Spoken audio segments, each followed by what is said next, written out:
जननं पुनरपि मरणं पुनरपि जननं पुनरपि मरणं पुनरपि जनने जठरे शयनं पुनरपि जननी जठरे शयनं संसारे खलु दुस्तारे संसारे खलु दुस्तारे कृपया पारे पायि मुरारे भज गोविंदं गोविंदं भज मूढमते प्राप्ते सन्निहिते मरणे प्राप्ते सन्निहिते मरणे नहीं नहीं रक्षति डुक्रुंकरणे भज गोविंदं गोविंदं भज मूढमते। మా గురుదేవులు విఠల్ మహారాజ్ సాండల్కర్ గారికి జై. ఒక విషయం నేను మా గురుదేవుని ఒక ఆజ్ఞ మేరకు చెప్తున్నా, గమనించండి. ఎవరికైతే పునరపి జననం పునరపి మరణం, నాకు మళ్ళీ జన్మ ఉంటుంది అని అనిపించకపోతే వాళ్ళను భక్తి మార్గంలో తీసుకొచ్చడం చాలా కష్టం. వాళ్ళు భక్తి మార్గం రాలేరు. ఎందుకంటే రుణం కృత్వ గుణం పీత్వ, అప్పు చేయాలి పప్పు కూడా తినాలి, ఇంతేరా జీవితం అనుకున్నట్టు పశు జీవితాన్ని గడిపే వాళ్ళను భక్తి మార్గంలో తీసుకొచ్చడం చాలా కష్టం. వాళ్ళకి ఏమంటే ప్రాప్తే సన్నిహితే మరణే నైనే రక్షతు డుక్కురుని కరణే. శంకరాచార్యుడు అంటాడు, ఏం లేదు, వాళ్ళు చచ్చిపోయేటప్పుడు దేవుడు వచ్చారని కాపాడు, ఎముడత్తడు ధన్వాన్ని పట్టుకొని పోతున్న నరకమని పడేస్తాడు. ఇది మనం అందు గురించి ఏంటి అంటే ఈ భయం చెప్తున్నాను అనుకోకుండ్రి. ఇది చెప్పాలంటే ప్రవచనమే అవుతుంది, ఒక గంట సేపు ప్రవచనం అవుతుంది. నేను చెప్పేదాన్ని నేను మళ్ళీ పుడతా అని నమ్మకం లేకపోతే వాడు మాత్రమే ఎన్నటికీ భక్తుడు కాలేడు వానికి నరకం తప్పదు. అందు గురించి శంకరాచార్యుడు చెప్తున్నాడు, భజ గోవిందం గోవిందం భజ మూఢమతి పునరపి జనని పునరపి మరణి పునరపి జనని జఠరే శయనం సంసారే ఖలు దుస్తారే కృపయా పారే పాయి మురారే అని ఎందుకు చెప్తున్నానంటే, ఓ భక్తు మానవులారా మీరు వినండి, నా మాట వినండి. మీకు పునరపి జననం పునరపి మరణం, మళ్ళీ పుడతారు, మళ్ళీ చేస్తారు, మళ్ళీ గర్భ నివాసం, ఈ సంసారం బౌద్ధుస్తారం కృపచేయు తండ్రి పాయి మురారి. ఈ విధంగా భగవంతుడు మన శంకరాచార్యుడు మనకు బోధించుడు. అటువంటి వాళ్ళ మాటలను విశ్వాసం ఉంచి మనకు పునర్జన్మ ఉంటుంది అని మనము మనకు విశ్వాసం కలిగిన తర్వాతనే మనము ఈ జీవితంలో భక్తి మార్గంలో వచ్చేసి భగవంతుని పొందగలుగుతాం.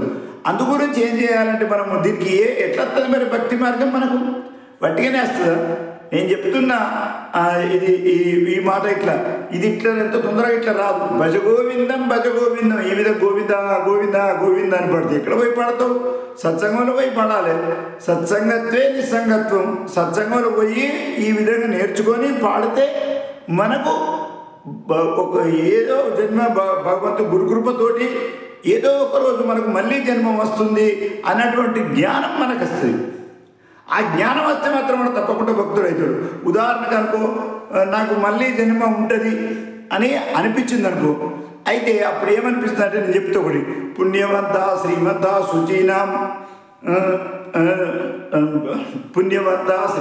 శుచీనాం యోగ భ్రష్టో విజాయితే. గీతాచార్యుడు ఈ విధంగా చెప్తుండు. ఏమంటున్నాడంటే, ఇవాళ మనం ధనం సంపాదించడానికి అక్రమ మార్గంలో పోతూ ఉంటాం, సంపాదిస్తూ ఉంటాం, చివరికి చచ్చిపోయిన తర్వాత మళ్ళీ ఎముడొచ్చి పట్టుకుపోయి నరకం వేస్తాడు. కానీ అదే మనకు పునర్జన్మ ఉంటుందని అనుకొని మనం ఏదో ధర్మము పుణ్యము న్యాయ మార్గంలో నడిచి మనము ఉంటే, మనము గీతాచార్యుడు చెప్పినట్టుగా మనకు పునర్జన్మ వస్తుంది. ఉదాహరణకు అనుకోండి, మనల్ని ఒక శ్రీమంతుడు ఇట్లా పుట్టించుడు.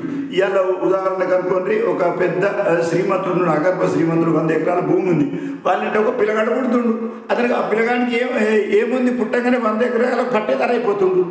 ఆ విధంగా మనకు కూడా మనకు ఈ పునర్జన్మ మీద నమ్మకం పెట్టుకొని మనకు నమ్మకం కలిగించాలంటే సత్సంగమే రావాలి, భజగోవిందము అని పాట పాడాలి, హరిముఖ్యమన పుణ్యాచిక రోజు గరణ కోనుకరి, ఈ విధంగా నామస్మరణే అన్నిటికంటే ఎక్కువ పుణ్యాన్ని కలిగిస్తుంది జ్ఞానేశ్వర మహారాజ్ చెప్పిండు, శంకరాచార్యుడు చెప్తుండు.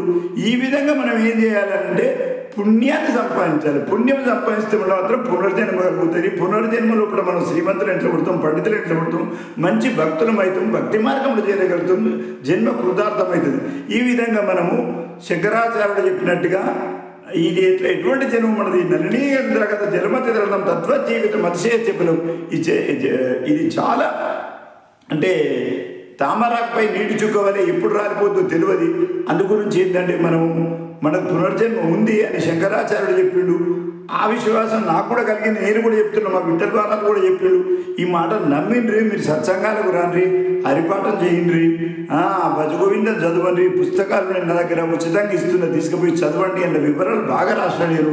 మీరు ఈ విధంగా చేయాలని ప్రార్థన చేస్తూ ఇవి ఒక చిన్న వీడియో చేసిన దీన్ని నాకు మనసులో వచ్చింది అని మీకు చేసి చెప్తున్నా. మీరు దీన్ని శ్రద్ధగా వినండి. శ్రద్ధగా విని మంచి సత్సంగాలకు పోయి అక్కడ ఈ మా గీతా భాగవతాలు చదువుకొని ఈ భజగోవిందం చదువుకొని హరిపాఠం చేసి జీవితంలో కృతార్థులు కావాలని ఆశిస్తూ నేను ఈ వీడియో చేస్తున్నా. హరి ఓం తత్సత్. జై జయ రామకృష్ణ హరి. నా పేరు గురుదాస్ మిట్టపల్లి శంకరయ్య. నేను ఇచ్చోడలో ఉంటా. 2 బుక్స్ రాసిన నేను, జ్ఞానేశ్వర మహారాజు రాసిన హరిపాఠం రాసిన, శంకరాచార్యుడు సంస్కృతంలో రాసినటువంటి తెలుగు రాసిన. దీన్ని మీరు తెప్పించుకోవచ్చు ఉచితంగా. ఈ విధంగా మీరు మనవి చేస్తూ సెలవు తీసుకుంటున్నారు. హరి ఓం తత్సత్. జై జై రామకృష్ణ హరి. గోపాలకృష్ణ భగవాన్కి జై.